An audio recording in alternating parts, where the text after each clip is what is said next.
The Taken at Gordon Manor, Episode 11, The Escape. The humming filled everything, vibrating through bone and blood and the very air they breathed, a sound that seemed to come from inside Celestina's skull, as much as from the brilliant blue light that flooded the barn through every crack and gap in the old wooden walls. The light pulsed with that terrible rhythm, that breathing heartbeat that she had come to know and dread, and beneath it all was that sound, that impossible humming that made her teeth ache and her vision blur at the edges. And yet, somehow, she could move. Manchester's hand found hers in the chaos of light and sound, his fingers wrapping around hers with desperate strength, and when she looked at him, she saw that he too was not frozen, that whatever force held the mob in its grip had released them both, had left them free while all around them the villagers stood locked in place like statues carved from flesh. "Come, my love," Manchester whispered, and his voice cut through the humming like a knife through water, clear and urgent and filled with something that made Celestina's heart skip a beat, despite the terror, despite the impossibility of everything happening around them. My love. He had never called her that before, had always maintained that careful distance, that propriety that befitted a gentleman and his new bride.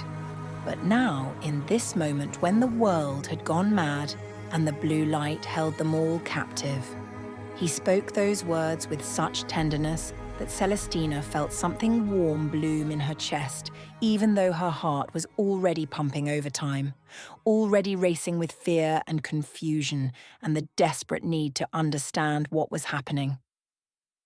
Manchester pulled her gently to her feet, his movements slow and careful, as if afraid that any sudden motion might shatter whatever strange exemption they had been granted from the paralysis that gripped everyone else.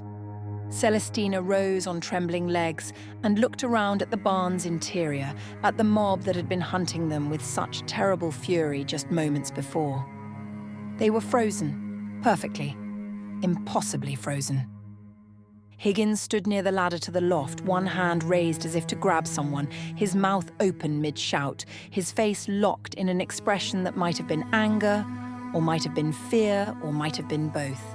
Inus was beside him, his younger brother just behind, both of them caught in the act of pushing forward, their bodies rigid and unmoving.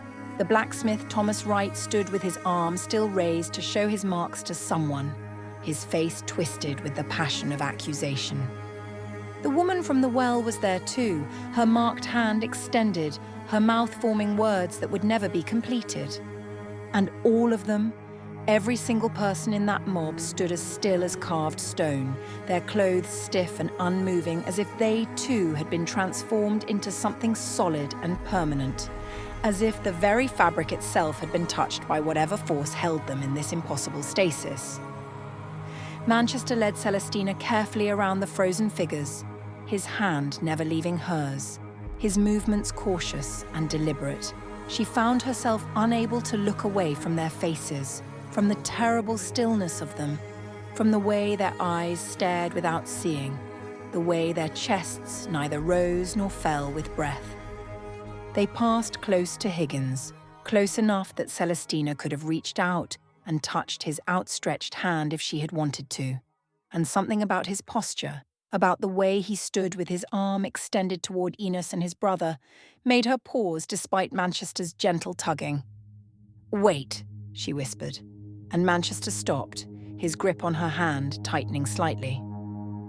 She looked at Higgins more closely, studied the position of his frozen body, the way his hand was reaching not toward her and Manchester, but toward the other villagers, toward Inus in particular.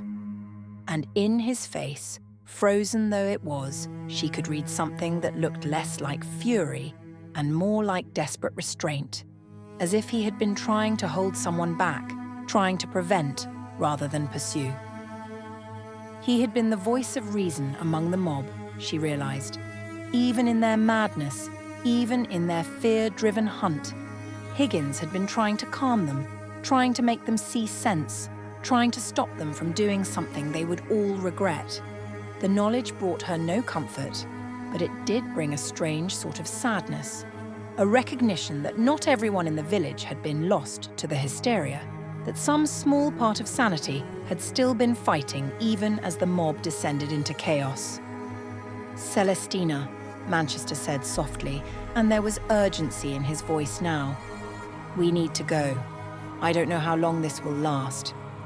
She nodded and let him lead her toward the barn door, picking their way carefully through the frozen mob, their footsteps silent on the packed dirt floor. When they reached the door, Manchester released her hand just long enough to grab the heavy wooden beam that barred it, lifting it with strength born of desperation and setting it aside with barely a sound. Then he pushed the door open and they stepped out into the night. The wind hit them like a physical force, howling and rushing around them with such violence that Celestina had to grab onto Manchester's arm to keep from being knocked off her feet. Debris whipped through the air, leaves and small branches and dirt and hay, swirling in a chaotic maelstrom that seemed to encompass the entire world beyond the barn. Except for one place. Directly in front of them, perhaps 20 feet in diameter, was a circle of perfect stillness, bathed in blue light. The wind stopped at its edges, as if hitting an invisible wall, the debris bouncing off and swirling around but never penetrating that protected space. And in that circle, the air was warm, almost comfortingly so, radiating down from above with a gentle heat that was nothing like the buzzing, burning sensation Celestina remembered from other encounters with the blue light. They stood at the threshold between chaos and calm, between the natural fury of the wind and the unnatural peace of the blue circle. And for a moment, neither of them moved, neither of them breathed. Then, slowly, carefully, they stepped forward into the light. The warmth enveloped them immediately, sinking into their skin like bath water, and the terrible howling of the wind became distant, muffled, as if they had stepped into a room and closed the door on a storm. The light itself seemed thicker here, more substantial, not just illumination but presence, something that could be felt as much as seen. And it was not buzzing. That was the strangest thing, the most unexpected mercy. The light was warm and still and silent except for that low humming that seemed more like breathing than machinery, more organic than artificial. There was no pain in it, no burning, no sense of violation or intrusion. Just warmth and light and that steady, patient hum. Celestina tilted her head back, looking up at the source of the light, and felt her breath catch in her throat. Above them, floating as silent and still as a held breath, was a vast expanse of grey-blue surface that seemed to stretch on forever in every direction. It was not quite metallic and not quite organic, something in between that defied easy description, smooth and seamless and impossibly large. An acre at least, perhaps more, hovering above them with such perfect stillness that it might have been an optical illusion, a trick of the light, except that the blue radiance pouring down from it was undeniable, was warming their faces and illuminating the ground at their feet. A ship, a craft, the thing that had taken her when she was 7, the thing she had glimpsed in fragments of memory and fever dreams, the thing that had haunted her nightmares and shaped her entire life without her fully understanding what it was. And now here it was, real and solid and impossibly present, caressing them with its warmth and blue glow as if in greeting, as if in recognition. Celestina looked at Manchester and found him staring up at the craft with an expression she had never seen on his face before. Not just fear or wonder, but something deeper, something that looked almost like recognition, as if he too had seen this before, had stood beneath this impossible thing and felt its presence pressing down on him.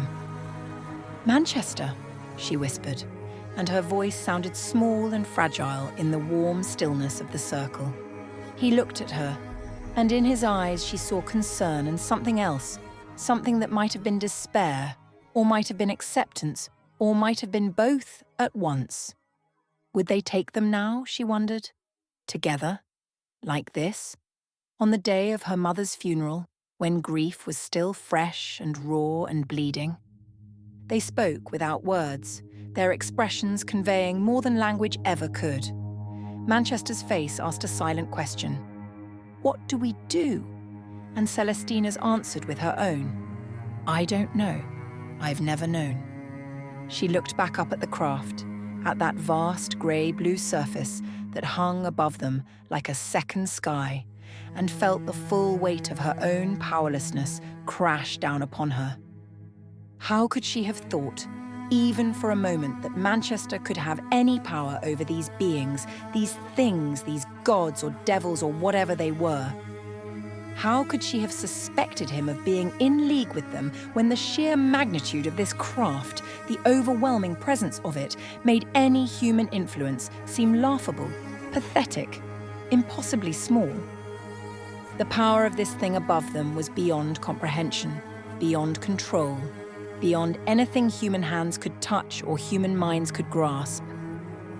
And yet Manchester had tried to help her, had married her despite the curse that followed her, had stood by her when the village turned against her, had called her my love in the darkness of a barn while the world went mad around them. She reached for his hand again, threading her fingers through his, and felt him squeeze back with desperate strength. Then Manchester pulled, yanking her out of the blue circle and into the howling wind. The transition was violent and immediate. The warmth vanished, replaced by cold wind that clawed at their clothes and hair. The calm shattered into chaos, the world spinning back into motion around them. And above them, the craft moved, not slowly, not gracefully. It simply was elsewhere, gone from above the barn to high in the upper sky in the space of a single blink, moving with such impossible speed that Celestina's eyes couldn't track it, couldn't process how something so large could simply cease to be in one place and appear in another without any visible transition. And then it was gone entirely, vanished into the night sky as if it had never been, taking its blue light and its warmth and its terrible presence with it. The wind died in its wake, fading from a howl to a whisper to nothing in the space of a few heartbeats, leaving them standing in the sudden stillness of an ordinary night under ordinary stars. But as they ran down the road, their boots pounding on the packed earth, their breath coming in ragged gasps, Celestina could hear the sounds from behind them. The mob was waking, voices confused and frightened rising from the barn in a cacophony of shouts and questions. What happened? Where did they go? What was that light? Did you see it? Did you all see it? And one voice, louder than the rest, demanding and desperate. What was that? What just happened? Celestina thought the question came from Thomas the blacksmith, but she couldn't be sure over the pounding of her heart and the rush of blood in her ears. But what struck her most was the tone of the question, the confusion in it, the genuine bewilderment. Had they been aware of their captivity? Had they felt the light holding them in that impossible stillness? Had they experienced those frozen moments as she and Manchester had, conscious but unable to move? Or had time simply stopped for them, the moments between the blue light's arrival and its departure compressed into nothing, leaving them with no memory of what had passed?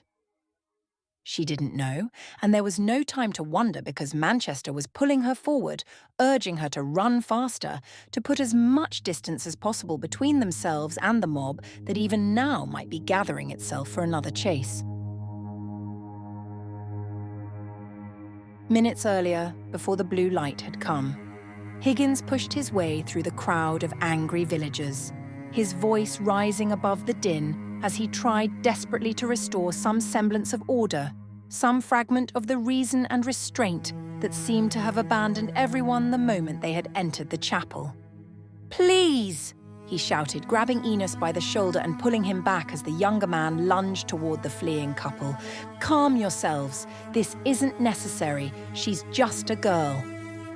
But Inos wrenched himself free with such violence that Higgins nearly lost his balance, and when the farm labourer spun to face him, there was something wild in his eyes, something that had nothing to do with rational thought or careful consideration. "Just a girl," Enos snarled, his face flushed with rage and something that looked like pain. "She hurt my brother Jim. I saw her. In my mind, like a witch possessing me, I saw her." Higgins blinked, trying to make sense of the words. "In your mind," he repeated slowly. "You saw her in your mind, Enos?" "Yes, in my head, clear as day. She was there doing things I can't explain, and Jim was with her, and—" "Perhaps you are the witch yourself, Enos," Higgins interrupted, his voice sharp with frustration. "If you're seeing things that aren't there, if you're having visions in your mind, maybe it's your head that's touched by something wrong, not that poor girl." The words were out before he could stop them, and he saw immediately that he had made a terrible mistake. Enos's face went from red to purple, his hands clenching into fists at his sides. "How dare you!" he roared, and for a moment, Higgins thought the man might actually strike him. Higgins backed away, his hands raised in a placating gesture, suddenly very aware of how outnumbered he was, how isolated his voice of reason had become in this sea of fear and fury. "I'm sorry," he said quickly. I just think we need to calm down. We need to think clearly about what we're doing." But no one was listening to him anymore. The mob had already moved past him, already surged toward the barn door, already committed to their hunt with a single-mindedness that made his protests seem like whispers in a hurricane. There was no way he could calm them now, no argument he could make that would penetrate the wall of terror and rage that had gripped them all. No amount of reason could compete with the visceral fear they had all felt when they saw that blue light, when they witnessed something that should not exist touching their ordinary lives and marking them as it had marked Celestina Grover all those years ago. He could only hope, as he followed the mob into the barn with heavy steps and a heavier heart, that the young couple had already fled, that they were well on their way to safety and would never be found. And he was right. After searching the barn for several more minutes, crawling through the loft and checking every corner and shadow, after calling out threats and promises and demands that went unanswered, the mob finally had to accept the truth. They weren't here. "Let's move on, fellas," Higgins said quietly, his voice carrying more authority now that the fever of the chase had cooled slightly. "They're not here, they've gotten away." There were grumbles and curses, disappointed mutterings about witchcraft and dark magic allowing them to vanish, but slowly, reluctantly, the mob began to disperse, trickling out of the barn in ones and twos, heading back toward the village with their torches guttering in the night air. Higgins was the last to leave, standing for a moment in the empty barn, looking at the ladder to the loft, where he had been certain he had seen movement just before. What had happened exactly? There was a gap in his memory, a strange blankness that he couldn't quite account for. One moment he had been rushing into the barn with the others, and the next. They were all standing around, confused and disoriented, asking what had just occurred. He shook his head, trying to clear the fog from his thoughts, and finally turned to leave. Whatever had happened, the girl and her husband were gone. And given what he had seen of his neighbour's capacity for violence tonight, he found himself grateful for that fact. Celestina and Manchester did not return to the manor for their belongings, did not pause to pack trunks or gather treasures or collect anything beyond the clothes on their backs. There was no time for such luxuries, no space for sentiment, when at any moment the mob might regroup, might realise where they had gone, might come thundering up the drive with torches and fury renewed. They went straight to the stables, their footsteps echoing on the cobblestones, and Manchester immediately began preparing 2 horses with the efficiency of someone who had done this many times before. "Riding will be faster than a carriage," he said, as he tightened the girth on a sturdy bay mare. "And quieter, less likely to draw attention." Celestina watched him work, her mind still reeling from everything that had happened, from the blue light and the frozen mob and the craft that had hung above them like a second sky. Her hands were shaking so badly that she had to clasp them together to make them stop, and when she tried to speak, her voice came out thin and uncertain. "I don't ride often," she managed. "As a lady, You were well taught, though," Manchester interrupted gently, pausing in his work to look at her with concern in his eyes. "Yes," she said, drawing in a breath and trying to steady herself. "Yes, I know how to ride. It's just been a while since—" "Then you'll remember," he said with more confidence than she felt. "And I'll be right beside you the entire way. We'll go slowly at first, until you feel comfortable, and then we'll make better time." He finished with the bay mare and moved to a second horse, a grey gelding that stamped and snorted, but seemed calm enough under Manchester's confident hands.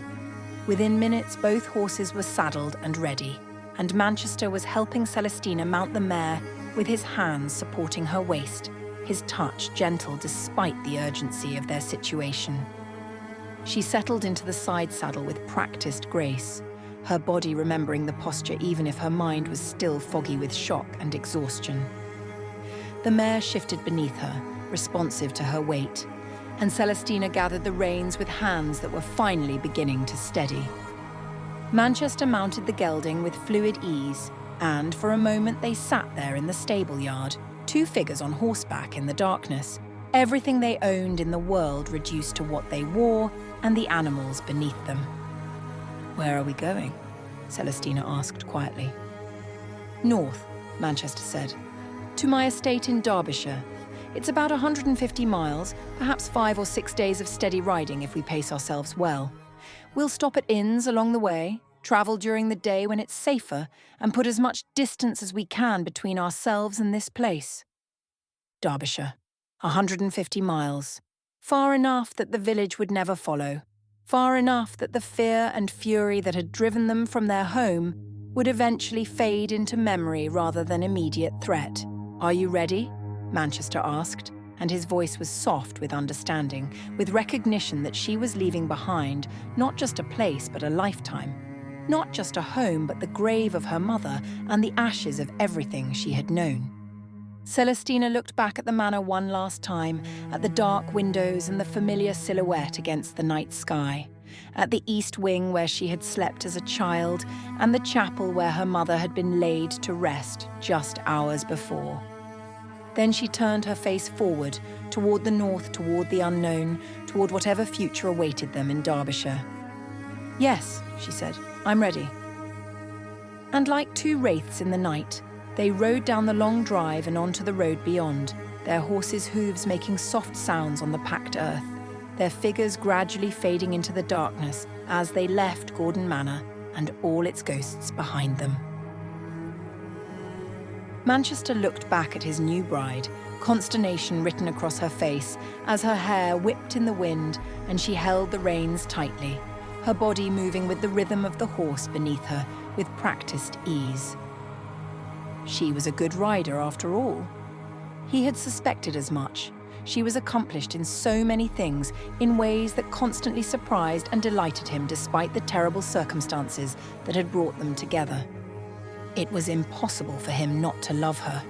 He had been protecting her since he was just a lad and first laid eyes on her, though she didn't know that, could never know that, because the memory had been buried so deep even he hadn't been able to reach it until now, until the blue light had come again and cracked open the walls he had built around that night, her small body asleep on a slab, the strange black eyes glistening as they almost floated around her, examining her with that terrible clinical interest that had nothing to do with care or kindness or any emotion that a human child could understand.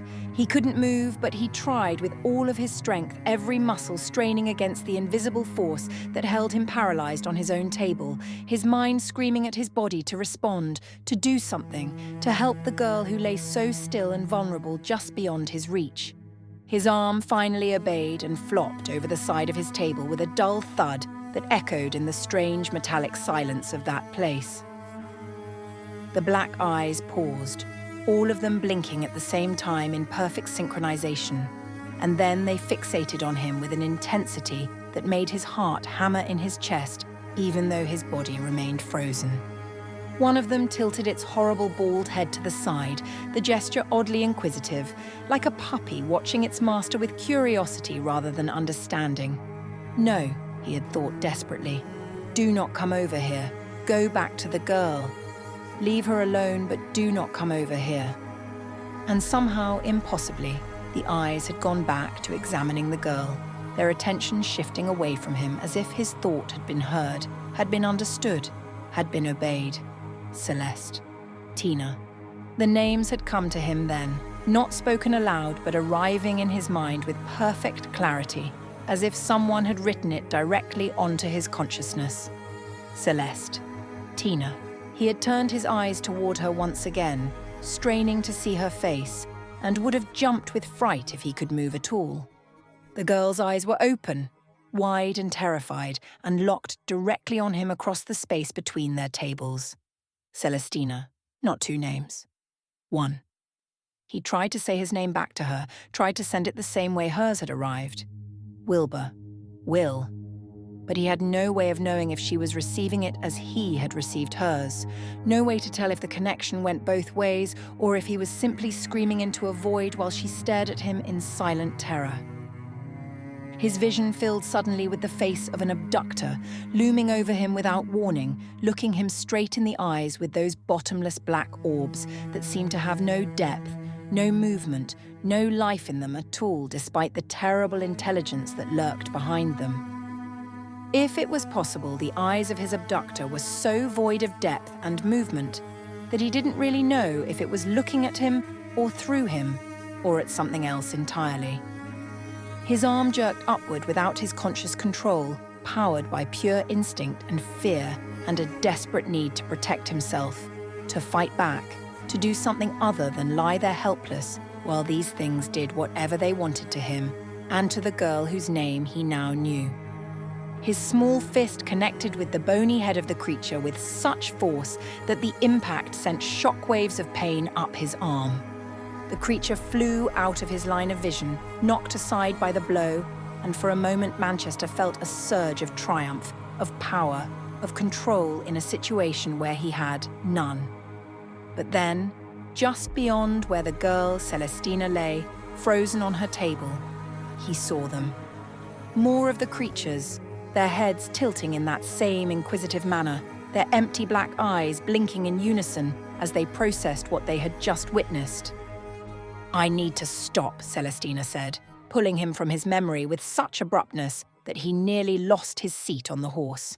Manchester blinked, the present crashing back around him with disorienting force.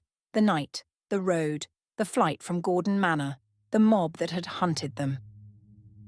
"There's an inn just a few miles up the road," he managed, his voice rough with the effort of pushing the memory back down where it belonged.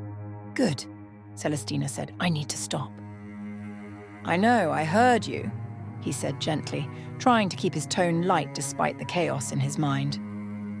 Celestina gave him a strange look, something between confusion and concern crossing her features in the moonlight. "I didn't say it," she said slowly. "Not out loud."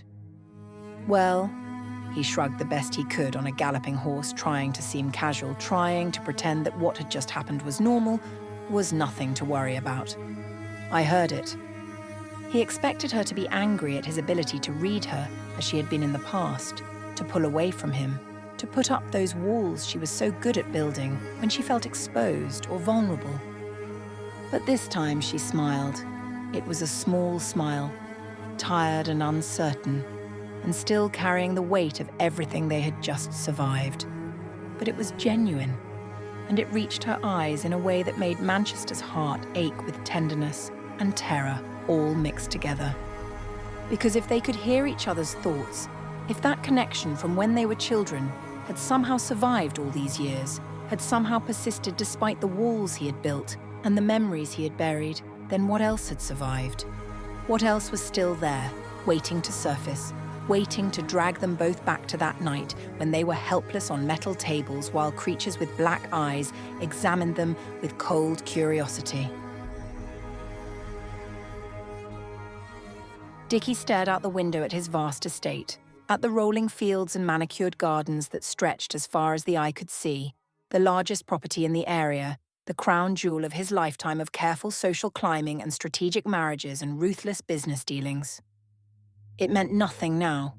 He was scared as he had never been before in his entire life, scared with a bone-deep terror that had nothing to do with social ruin or financial loss or any of the earthly concerns that had dominated his existence for so long. These blue beings, whatever they were, had taken his wife. And they had taken his daughter, too. He was certain of it. Celestina's things and her new husband's belongings were still here in their rooms, untouched, which meant they must have been abducted just as Georgie had been, just as little Celestina had been all those years ago when she vanished from her bed and came back, changed, marked, cursed. The curse had finally claimed them all. "Father!" Ruth's voice came from the doorway, but Dickie didn't turn around, couldn't bear to face her, couldn't stand to see the judgment or fear or pity in her eyes. "There are 2 horses missing from the stables," Ruth continued when he didn't respond. "They have fled. I'm sure of it.